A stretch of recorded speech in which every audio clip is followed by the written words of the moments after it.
hidden hand in our pockets. The government's unchanging great trick. Hello friends. Today we're going to talk about a topic that is as frustrating as it is vital. What do governments tell you? We're working for your financial freedom, providing stability, creating opportunities. Sounds nice, doesn't it? But if you take a closer look at the dusty pages of history, a much darker picture emerges. The truth is, for centuries, states have been using the same financial tricks to funnel wealth to those at the top and keep ordinary people dependent on the system. And do you know what the most interesting part is? These tricks never change. Only the packaging is updated, modern names are given, but the core remains exactly the same. Let's start with the oldest trick in the book: inflation.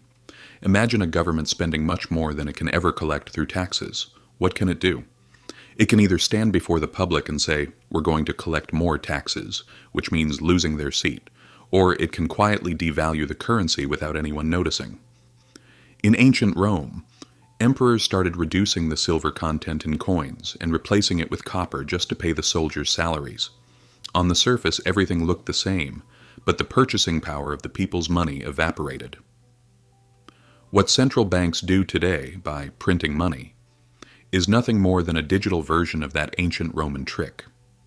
Then, in the Middle Ages, forced loans appeared. Kings would pressure merchants saying, you must lend to us to finance their wars. If they didn't pay, prison or exile. Today, this is done much more professionally. Government bonds. States take on massive debts politicians say will build roads and create jobs. But the interest on that debt flows from the taxes you and I pay straight into the pockets of wealthy investors. In short, it's a massive system that takes from the poor and offers it as secure interest to the rich. And then there's the whole bailout business. Remember 2008. Banks took reckless risks and brought the world to the brink of collapse. So, who paid the price? Of course we did. The taxpayers. The banks were saved, and they even became larger than before. The trick is very simple. Privatize the gains, socialize the losses.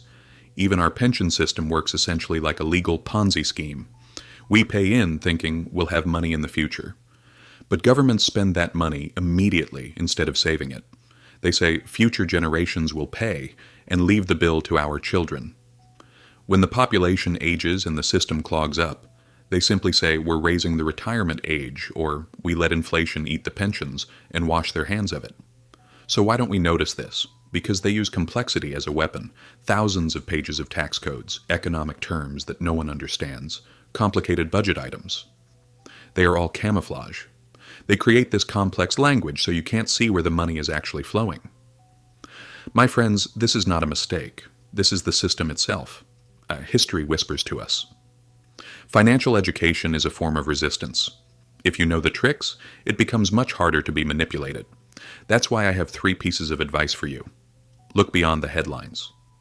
Did they say stimulus package? Ask whose pocket gets filled first. Focus on assets with real value. Don't just trust pieces of paper. Don't assume the system works for you. The system protects itself, not you. The trick that left the Roman citizen penniless is the same trick draining your bank account today.